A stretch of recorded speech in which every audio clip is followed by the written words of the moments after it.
কি হয়েছে? কাঁদছিস কেন? ব্যথা লেগেছে? কোথায়? হাতে? কপালে? ইলমি কিছু না বলে কাঁদতেই লাগলো। আবরার বলল।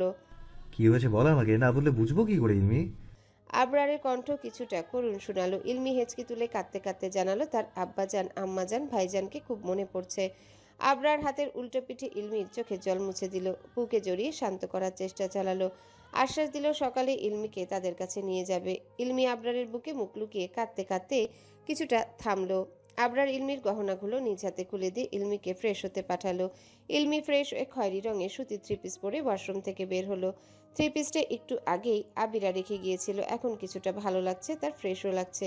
এতক্ষণ মাথাটা ভার ভার লাগছিল, গহনা শাড়িতে পাগল পাগল লাগছিল নিজেকে, অথচ সবাই তার কত প্রশংসা করলো, তাকে এই লাগছে সেই লাগছে, পরীর মতো লাগছে, হ্যান ত্যান। হ্যাঁ, কচু লাগছিল, পেতনির মতো লাগছিল, বিড়বিড় করে বলেই ভেঙচি কাটলো। আবরার উল্টো দিকে ফিরে চোখের উপর হাত রেখে শুয়েছিল। ইলমি এক পলকে সেদিকে তাকিয়ে দাঁড়িয়ে রইল। ইলমিকে ঠায় দাঁড়িয়ে থাকতে দেখে আবরার চোখ মুখ কুঁচকে ধমকে বলল। মূর্তির মতো দাঁড়িয়ে আছিস কেন? দাঁড়িয়ে থাকার ইচ্ছে থাকলে রুম থেকে বের হ। বাইরে গিয়ে দাঁড়িয়ে থাক, বেয়াদব। ইলমি এতক্ষণে মুখ খুলল। সারাদিন সে মুখে কুলু পেটেছিল তার আম্মাজানের আদেশে। এবার আর চুপ থাকতে পারল না, মুখ ভেঙচি কেটে বলল।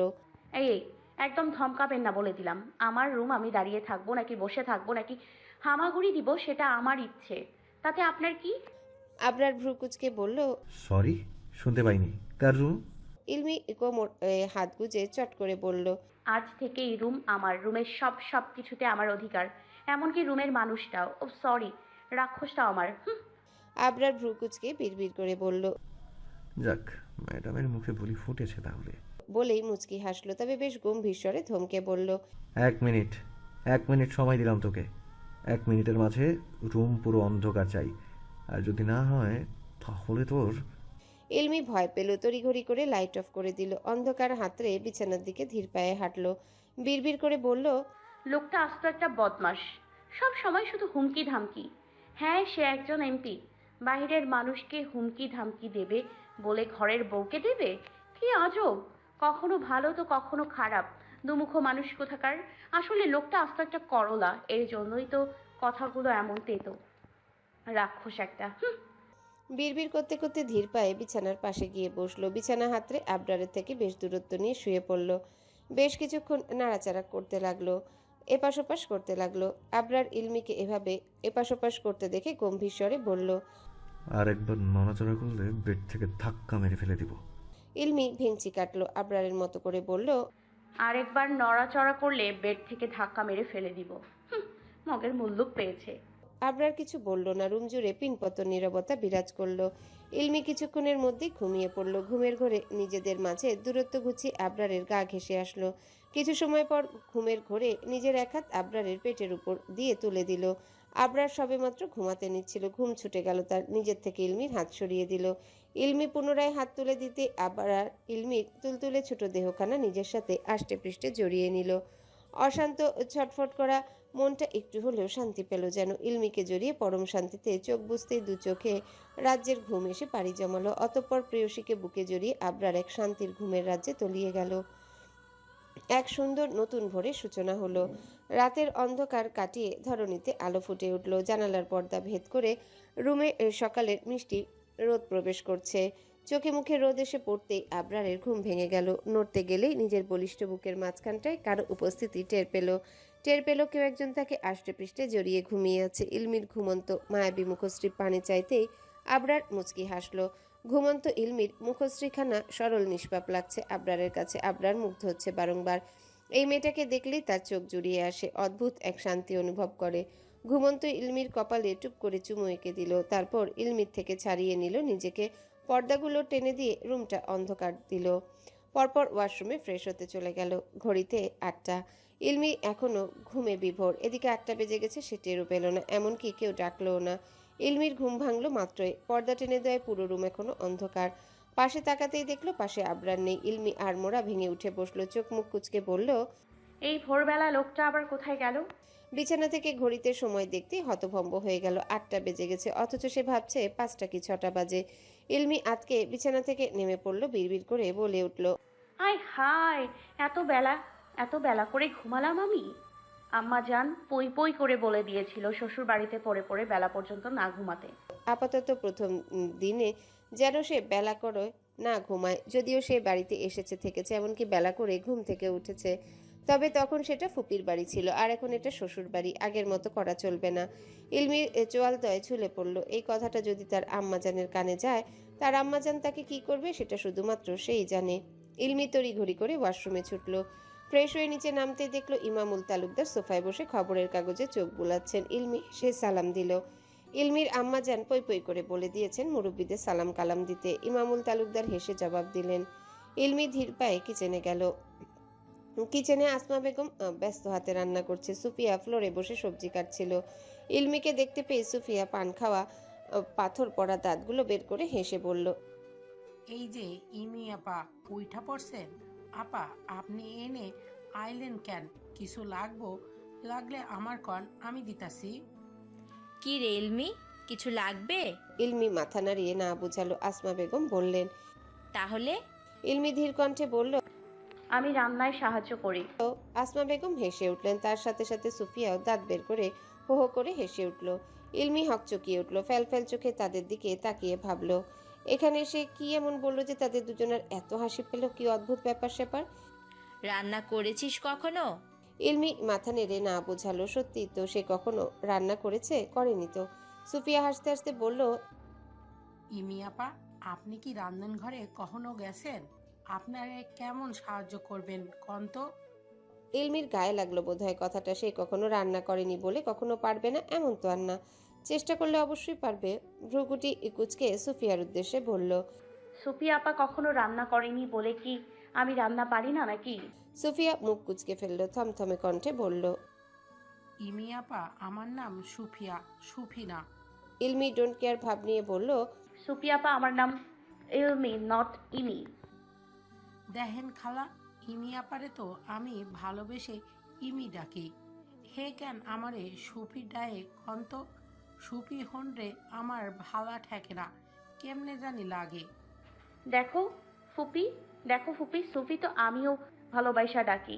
এতে আপার কেন এত লাগে কত? আসমা বেগম মুচকি হাসলেন। দুজনের হারাহারি জবাবে পরপর ধমকে উঠলেন। এই চুপ করবি তোরা? এই সুফিয়া, তোর হলো? সুফিয়া চোখ মুখ কুচকে বলল। হ খালা হইছে, দাঁড়ান ধোয়া দিয়া নি। ইলমি সুফিয়াকে ভেঙচি কাটলো। আসমা বেগম বলল। খিদে পেয়েছে? ইলমি মাথা নেড়ে হ্যাঁ বুঝালো। বিড়বিড় করে বলল, আমার খিদে পেয়েছে ফুপি। কিভাবে বুঝলো? ফুপি কি মনের কথা বোঝা যায় নাকি? তিন বাদরকে ডেকে নিয়ে আয় তো। ইলমি চোখ বড় বড় করে তাকিয়ে রইল। এটা কি আদৌ তার শ্বশুর বাড়ি, নাকি এ যেন সব আগের মতোই চলছে, কোনো পরিবর্তন নেই? অথচ ইলমির আম্মা কত কিছু শিখিয়ে পড়িয়ে দিলেন। ইলমি মাথা নেড়ে কিচেন থেকে বের হতে নিলে এমন সময় রান্নাঘরে মিলি ছুটে আসলো। ইলমির সামনে পড়তেই মিলি চমকে উঠল। যেন ইলমি ভ্রু কুচকে তাকাতেই দেখলো মিলির চোখে মুখে কেমন যেন আশঙ্কা দেখলো, যেন মিলি ভীষণ ভয় পেয়ে আছে। ইলমি মুখ তুলে কিছু বলতে নিলে মিলি তড়িঘড়ি করে সরে গিয়ে আসমা বেগমকে বলে উঠল। আন্টি আবরাব কোথায়? আমাকে আজ চলে যেতে হবে, রিসেপশনের দিন না হয় আবার আসব। মিলি চলে যাবে। চলে যাওয়ার আগে ইলমিকে সবটা জানাতে হবে। ইলমি থমথমে মুখে চলে গেল ওদের সামনে। মিলিকে কিছু জিজ্ঞাসা করা ঠিক হবে না। ইলমি জানতে চায় মিলি কেন এমন করলো তার সাথে। ওই লোকগুলোর সাথে মিলির কি কানেকশন? ঘুটঘুটে অন্ধকার বন্ধ পরিত্যক্ত গোডাউনে 5 জন লোক। করিম, সেলিম, হাবিব, সাত্তার, রিফাত অচেতন। আহত মানুষ চেয়ারের সাথে বেঁধে রাখা হয়েছে। চোখে মুখে পানি ছিটা পড়তে এক এক করে 5 জনই পিটপিট করে চোখ মেলে চাইল, কিন্তু নিজেদের অবস্থান ঠাহর করতে পারল না। চোখ মেলে তাকাতেই সব অন্ধকার দেখলো। কোথাও কোনো আলোর ছিটে ফোটাও নেই। হাত পা নাড়াতে গিয়ে বুঝলো তারা বন্দি। ফাহাদ আবরার নামক মানুষটার হাতে অবশেষে তারা ধরা পড়ে গেছে। করিম হাত পায়ের বাঁধন খোলার হাজার চেষ্টা করে পারল না। কিছুক্ষণ পর গর্জিয়ে উঠে চেঁচিয়ে বিশ্রী ভাষায় গালিগালাজ করে বলল, জানোয়ারের বাচ্চারা, বাইন্দা রাখছস কে? কই পালাইছস কুত্তার বাচ্চারা? কই আনছস? কই রাখছস আমা করে? বান্ধন খুইলা দে। কথা শেষ করার আগেই গোডাউনের দরজা খুলে গেল। বাহিরে জলজল করে জ্বলতে থাকা এনার্জি বাল্বের আলো অন্ধকার গোডাউনের ঘরটায় প্রবেশ করলো। এতে অন্ধকার কিছুটা কমলো। দরজায় কালো অবয়ব দেখা যাচ্ছে। আস্তে আস্তে ছায়া রুমের ভিতরে চলে এলো। 5 জন অন্ধকারে একে অপরের মুখ চাচাই করলো।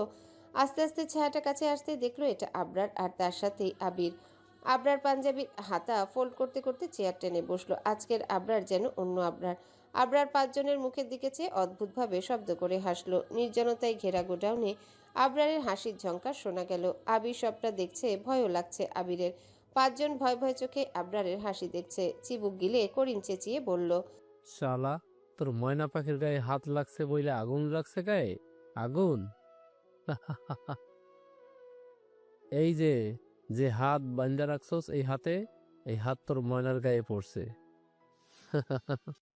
আবরার হাসি থামালো। চোখে মুখে গম্ভীরতা দেখা গেল। পরপর আবরার হাসলো। হাসি থামিয়ে আবরার করিমের নাক বরাবর ঘুষি দিতে করিম পিছন দিকে হেলে পড়ল। নাক মুখ ছুটে গলগল করে রক্ত পড়তে লাগলো। আবির আতকে উঠল। এই সেই আবরার যাকে দেখে নিজের কাছের মানুষরাও ভয়ে জমে যায়। এই সেই আবরার যার সামনে কথা বলতে কয়েকবার ভাবতে হয়। আর এই আবরারের সামনে গড়গড় করে যত আজগুবি কথা বলে যায় বাচ্চা মেয়েটা। এই আবরার কিনা একটা বাচ্চা মেয়ের কাছে অসহায়। আবির আগে থেকেই সবটা জানতো, বুঝতো, তবে কখনো সাহস করে বলে উঠতে পারতো না। কিন্তু আবরার কি করলো শেষে কিনা বিয়ে করে নিল, তাও কাউকে না জানিয়ে। আর সেই বাচ্চা মেয়েটার দিকে হাত বাড়িয়ে ওরা ওদের কপাল পুড়িয়েছে। এখন কি ওদের হবে একমাত্র স্বয়ং ফাহাদ আবরার বলতে পারবে। আবরার কপালে আঙ্গুল ঘষে গম্ভীর স্বরে বলল, কে সাহায্য করেছে তোদের? তোদের মতো পাতি লোকদের কাজ এগুলো না। সত্যি বল, শাস্তি কম পাবি। করিমের অবস্থা দেখে বাকি 4 জন ভয়ে কাঁপতে লাগলো। সবটা বলেও দিল। আবরার সবটা শুনে রাগে থরথর করে কাঁপতে লাগলো। কপালের রগটা ফুলে ফেপে উঠল। চোখ দুটো মুহূর্তে লাল বর্ণ ধারণ করলো। চেয়ারে লাথি বসাতে চেয়ার ছিটকে পড়লো দূরে। আবির সহ সবাই আটকে উঠল। আবির ভয়ে ভয়ে পড়ল। শান্ত হন ভাই। আবরার রাগে ফুঁসতে ফুঁসতে রুম থেকে বের হতে গিয়ে বলল, ওদের ব্যবস্থা কর। আবির শুধু দুদিকে মাথা নাড়ল। কেটে গেছে কয়েক মাস। ইলমি অনার্স প্রথম বর্ষে অ্যাডমিশন নিয়েছে কিছুদিন হলো। সময়ের সাথে সাথে কিছু সম্পর্ক বিভিন্ন রূপ ধারণ করে। কিছু সম্পর্ক গিয়ে থাকে তিক্ততা, আর কিছু সম্পর্ক ছড়ায় মধুরতা। কিছু সম্পর্কে বিচ্ছেদ, আর কিছু সম্পর্ক নতুন সূচনায়। সময়ের সাথে সাথে সব পরিবর্তন হয়ে যায়। মানুষের মন, সম্পর্ক, সব সব সব পৃথিবীর সমস্ত কিছুই পরিবর্তনশীল। এই তো ইলমি এই কয়েকদিনে আবরারের মাঝে নিজেকে পুরোপুরি হারিয়ে বসে আছে। আবরারের অপ্রকাশিত ভালোবাসা, ইলমির প্রতি যত্ন, সবকিছুই ইলমিকে আবরারকে ভালোবাসতে বাধ্য করেছে। নিজেকে বলতে এখন তার আবরারকেই মনে হয়। একটা মানুষ কি করে কয়েকদিনের মাঝে এভাবে মায়ায় জড়িয়ে পড়তে পারে, এভাবে হুটহাট ভালোবাসতে পারে? How strange. আসলে কাউকে ভালোবাসতে, মানুষের মায়ায় জড়াতে হাজারখানেক কারণ লাগে বলে মনে হয় না। বরং কোনো মানুষকে ঘৃণা করতে হাজারখানেক কারণ লাগে। হুটহাট কাউকে ভালোবেসে গেলেও হুটহাট কাউকে ঘৃণা করা যায় না। ইলমি ভীষণ করে মায়ায় জড়িয়েছে, ভালোবেসে ফেলেছে তার শ্যামবর্ণ কিউট এমপি মশাইকে। কে জানতো হুটহাট বিয়ে করা তার বরকে সে এতটা ভালোবেসে ফেলবে। তবে ইলমি ভেবে পায় না হঠাৎ কি এমন মিরাক্কেল ঘটলো। আবরারের মতো রাক্ষস রাজা দুষ্টু ইলমির মিষ্টি রাজা মশাই হয়ে গেল। তবে করলার বাগান নামটা সে চেঞ্জ করতে চায় না। লোকটা হুটহাট তার উপর রেগে যায়। রেগে গিয়ে কথাও শোনায়। এই তো রাতেও কতগুলো কথা শোনালো লোকটা। ইলমি কি ইচ্ছে করে তার পাঞ্জাবিতে লিপস্টিক লাগিয়েছিল নাকি? সে তো নিজেই কাছে আসলো। যেই সাদা পাঞ্জাবিতে লাল লিপস্টিক লাগলো অমনি সব দোষ ইলমির। ভাবা যায় লোকটা আস্ত একটা অসভ্য। অলস দুপুর। বাড়ির বড়রা হয়তো নিজেদের রুমে। ইলমি, আবিরা, তুর্না, তুরফা ড্রয়িং রুমে বসে আড্ডা দিচ্ছিল। আড্ডার টপিক কতজনকে গাধা বানিয়েছে, কতজনকে নিজের পেছনে নাকের দড়ি দিয়ে ঘুরিয়েছে। ইলমি, লাবিব গাধার কি খবর? আবিরা অতি আগ্রহে হেসে বলল, কি খবর আবার? ইলমির বিরহে দেবদাস। ইলমি ডোন্ট কেয়ার ভাব নিয়ে সোফায় উঠে বসে পড়ল। ওসব গাধাদের খোঁজ খবর আমি রাখি না। হ্যাঁ হ্যাঁ, তুমি তো দ্য গ্রেট এমপি সাহেব আবরার ভাইয়ের খোঁজ রাখো, মাঝে মাঝে গভীরাতে খোঁজ রাখো, তাই না ভাবিজি? ইলমির গাল দুটো লজ্জায় লাল হয়ে উঠল। এই বজ্জাত মেয়েগুলো কারণে অকারণে তাকে লজ্জায় ফেলার ফুরসত খুঁজে বেড়ায়। তুর্না ইলমির লজ্জা বাড়িয়ে দিতে বলল, ওরে ওরে, লজ্জাবতী, কি লজ্জা কি লজ্জা। আবির, তুরফা হো হো করে হেসে উঠল। ইলমি চোখ পাকালো, ধমকে বলল, তোর নাকি বাচ্চি, চুপ করবি? আচ্ছা শোন না, তাসবির ভাই কিন্তু যথেষ্ট স্মার্ট, ড্রেসিং সুদর্শন ছিল, আর অনেক কিউটও। তুর্না তাল মিলিয়ে বলল, হুম, তাসবির ভাইয়া অনেক কিউট, এক কথায় কিউটে ডিব্বা, তাই না রে গুলুমুলু তাসবির ভাই? আবিরা, ইলমি মুখ চাচাই করে ঝংকার তুলে হেসে উঠল। এদিকে আবরার ক্লান্ত হয়ে বাড়ির সদর দরজায় এসে দাঁড়িয়েছে। সাথেই আবির। আবরারের চোখে মুখে গাম্ভীর্যতা। আবরার দরজা থেকে ভ্রু কুঁচকালো। আবির হতবাক হয়ে চার তরুণীর কথাগুলো শুনে যাচ্ছে আর পাশের মানুষটার ভাবমূর্তি পর্যবেক্ষণ করছে। হঠাৎ তুরফা দরজায় তাকাতেই ভাইজানকে দেখে চুপসে গেল। পুরো ড্রয়িং রুমে শুধু ইলমির হাসির শব্দ শোনা যাচ্ছে। আবরার নিঃশব্দে ড্রয়িং রুমে এসে দাঁড়াতে তুরফা তড়িঘড়ি করে বসা থেকে উঠে পড়ল।